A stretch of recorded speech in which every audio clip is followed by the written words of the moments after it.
Gauteng, South Africa's economic hub, has a long history of organized crime, with extortion playing a central role. This practice emerged as early as the 1940s and 1950s, with gangs like the Mafia and Masomi operating in Johannesburg. These groups exploited weak law enforcement and growing urban areas to establish themselves, using threats and violence to force businesses into paying protection money. Over the past decade, extortion has resurged across various sectors in Gauteng. The construction industry, for example, has been heavily targeted by what is now referred to as the construction mafia. These criminal groups demand shares in projects, halting work until their demands are met. Similarly, in the transport sector, extortion takes the form of violent clashes over minibus taxi routes, targeting operators, bus services, and even ride-hailing companies. Township businesses are another major target, with informal traders and shop owners forced to pay for protection to avoid violence. This creates a culture of fear where businesses comply because they see little hope for state intervention. In some cases, communities even view these gangs as more reliable protectors than the police. What makes extortion so persistent is its low risk and high reward. Criminals rarely face significant consequences, and victims often feel they have no choice but to comply. Extortion has become a normalized part of life in certain areas, further fueled by its connection to other crimes like drug trafficking and armed robbery. Violence is central to extortion's success. Criminals initially use aggression to establish control, but as their power grows, the mere threat of violence is enough to maintain compliance. Rivalries between gangs often lead to bloody clashes, escalating the cycle of violence and deepening the problem. Addressing extortion in Gauteng requires stronger policing, better legal systems, and efforts to rebuild trust in state institutions. Tackling the root causes of crime, like poverty and unemployment, is equally important. Without these changes, extortion will remain deeply entrenched, continuing to harm businesses and communities alike. The construction sector in Gauteng faces significant challenges due to the rise of organized crime groups, often referred to as the construction mafia. These groups, operating under the guise of business forums, use extortion, intimidation, and violence to force their way into lucrative projects. They often claim to represent local communities seeking inclusion in economic opportunities, but their actions disrupt legitimate operations, inflate costs, and harm local economies. The construction mafia gained prominence around 2015, initially targeting smaller projects but expanding to major developments, including infrastructure and residential projects. Their modus operandi includes demanding a 30% share in project contracts. When developers or contractors resist, these groups resort to site invasions, equipment sabotage, and even physical violence. Such activities delay projects, increase operational costs, and deter both local and international investment in South Africa's construction and real estate sectors. The impact on projects is severe, with frequent shutdowns leading to extended timelines and financial losses. Some developers, under threat, resort to hiring mafia-linked subcontractors, often resulting in lower quality work. This not only damages the credibility of the industry, but also creates a chilling effect on future investments. As many stakeholders are wary of the risks involved in the region, the consequences extend beyond the financial realm.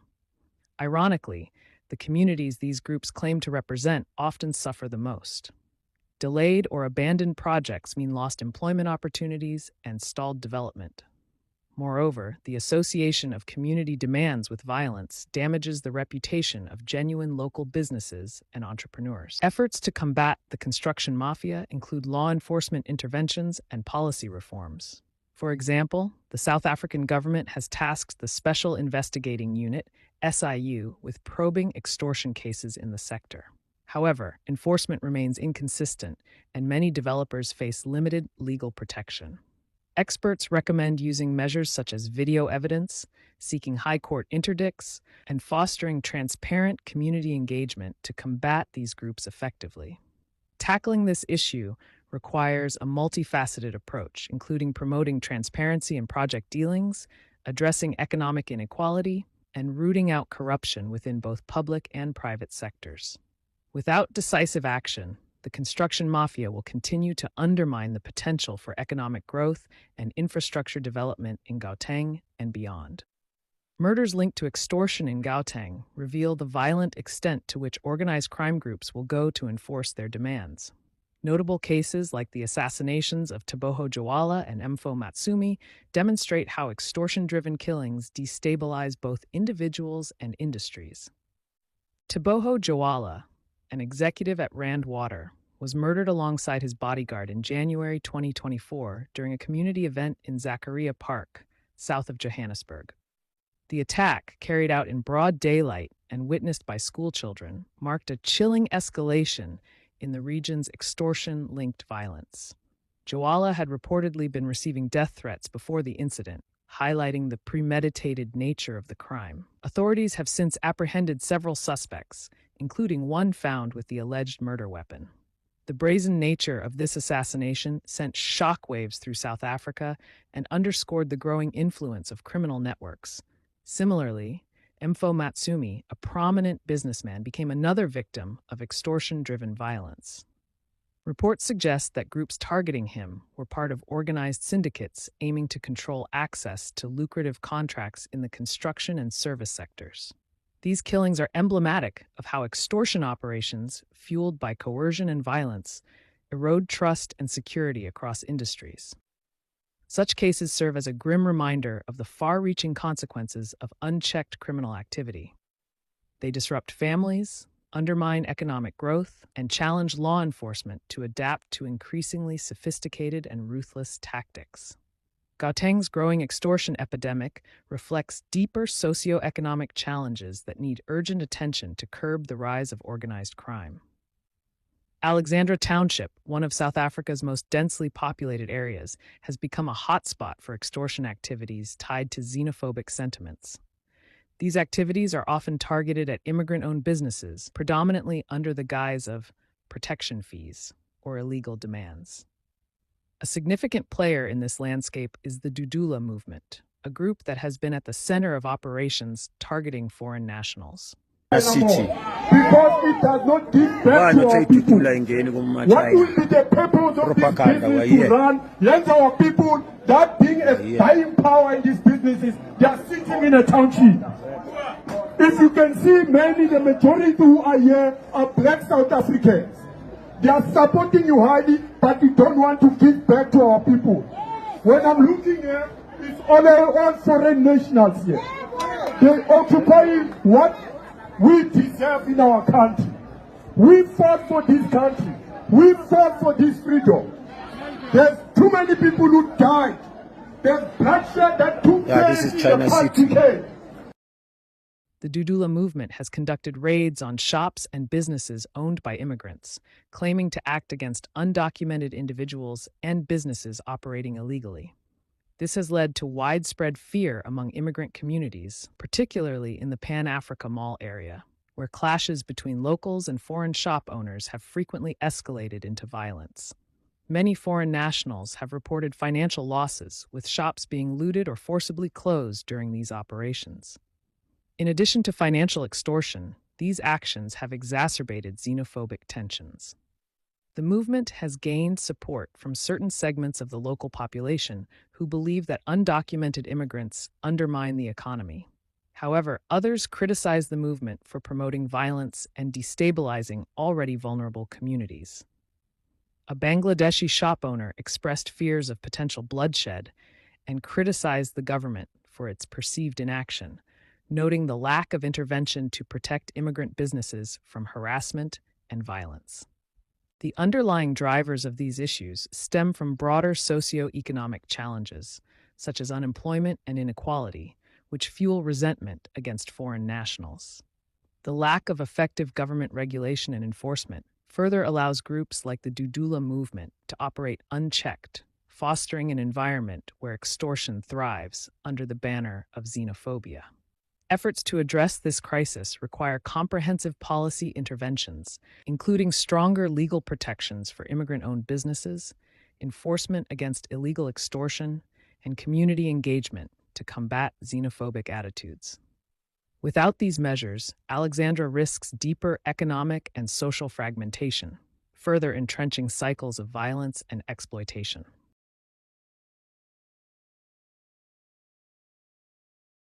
The Boko Haram gang in Mamelodi has become a deeply entrenched force, transforming the social and economic dynamics of the township. Originally conceived as a community-based initiative to address local grievances, the group quickly veered off its intended path, evolving into a violent extortion syndicate that now exerts significant control over the region. The gang's primary method of operation involves extorting local business owners by demanding exorbitant protection fees. Under the guise of ensuring safety, these payments are framed as a necessity for business survival. Refusal to comply often leads to violent reprisals, ranging from destruction of property to severe physical assaults. In many cases, business owners have been murdered for resisting these demands, sending a chilling message to the community about the consequences of defiance. The fear instilled by Boko Haram has forced many businesses to close, further plunging Mamelodi into economic despair. Entrepreneurs who have tried to negotiate or resist have reported being harassed or attacked repeatedly.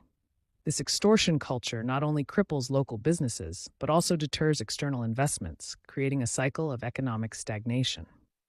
Beyond extortion, the gang has diversified its criminal portfolio, engaging in drug trafficking, car hijackings, business takeovers, and illegal land occupations. These activities amplify their control over the township and spread terror among residents.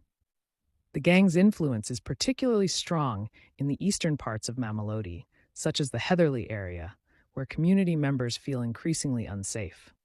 Frequent violent clashes in these zones underline the gang's ability to operate with relative impunity.